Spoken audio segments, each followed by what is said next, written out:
Shape up or ship out. Are you talking to me?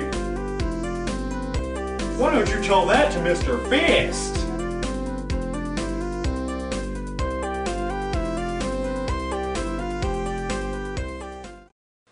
On today's show, we have the Bundren family.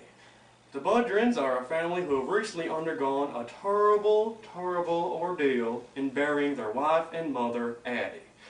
Our first guest is Anzie. Anzie's a middle-aged father of 5 who says that he's a victim of circumstances. Please welcome Anzie. Yeah!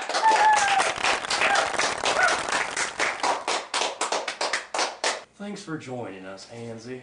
'Tis an unyielding honor for mine to be here, Master Phil.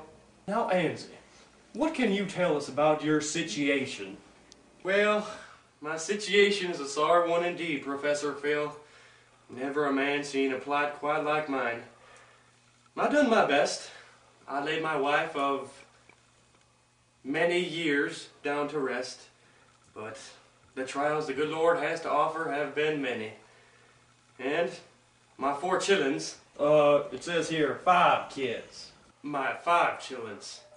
I could never have guessed the lack of faith in their Christian hearts. Questioning my authority, the good Lord's authority, and even their poor dead mother's final wish. Where, Senor Phil? Where did I go wrong? Well, Anzie, first let's address some things that your family members have said about you. It says here that they think that you're fat, stupid, lazy, and selfish, and that you do nothing at all. Is it true that you do no work whatsoever? Well, Sensei Phil, if you're asking, do I have a life-threatening disorder in which I could perish if I so much as break a bead of sweat? Then yes, I don't do no work, and that's the what why right there. You couldn't even ask my doctor. What exactly do you do, Mr. Bundren? What do I do?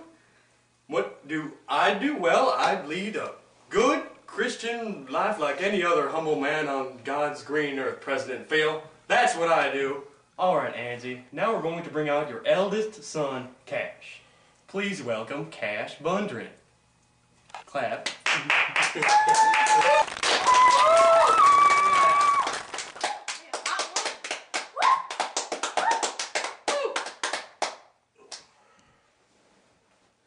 Well, it's humbling to be here, Phil.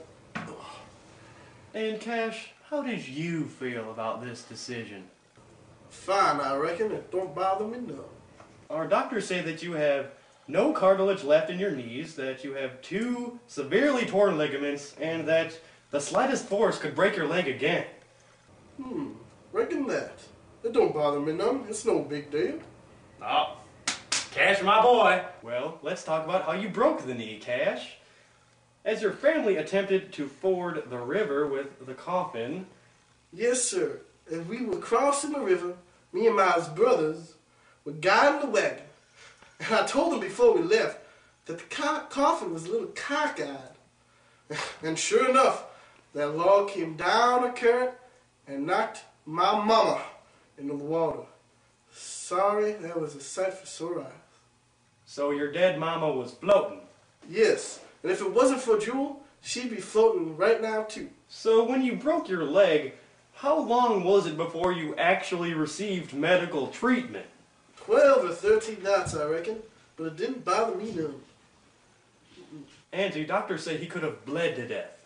What do you have to say to that? I plead the 5th, General Phil. Alright, let's bring out our next guest to see what she has to say. Please welcome single mother Dewey Dale Bundren. Clap. Y'all know me! Thanks for joining us, Dewey Dale. What do you want, man devil? How do you feel about your father, Dewey? Well, as the Lord insists, I love him as a father. But he's the son of a gun, if I ever saw one. What about your sexual encounter with Leif? Well, we was in love after this little problem came along. After Ma died, I figured I could take care of it on the trip to Jefferson. But the guys there didn't want to sell me their abortion pills. What about in Jefferson? What did the drugstore worker do to you there? So he told me he could help me. He said that he had a special drug and he'd do an operation on me. So I came at night to the store, but... And then what happened? He just wanted to take advantage of me. Typical man. How does that make you feel? Bad. I hate all men now. Well, let's talk about Darrell. Dewey, why did your family send him to the funny farm? He's crazy. Looney of the spoon. Burned that poor old man's barn down. Poor Darrell. He just wasn't right in the head. Dewey, some might say that you had another reason to send him off to the asylum. Isn't that right? What the? No. Let's bring out our next special guest. Straight from the Jackson State Mental Institution, Darrell Bundren. Move it.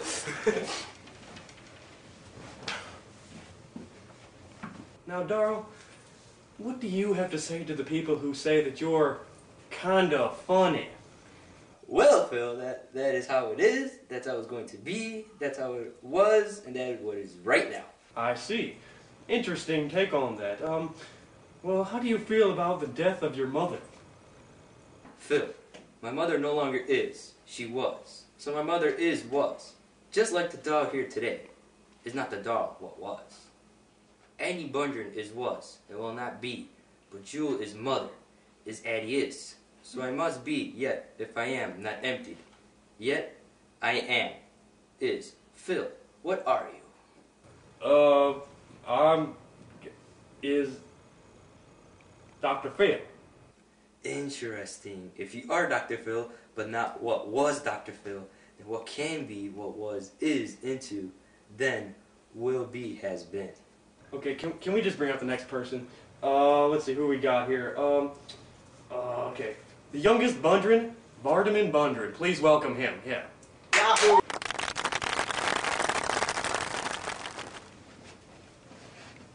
So, Vardaman, how did you feel about your mother's death? My mother? Yes, son, your mama. My mother is a fish. No, how do you feel about her? My mother is a fish. My mother is a fish. All right, Vardaman, you need to calm down. My mother is a fish. My mother is a fish. My mother is a fish. Jesus, somebody get this kid a straitjacket. Let's see, let's try to get some outside, not crazy perspective on this. Please welcome, Cora Tull. Stay tuned for more Dr. Phil.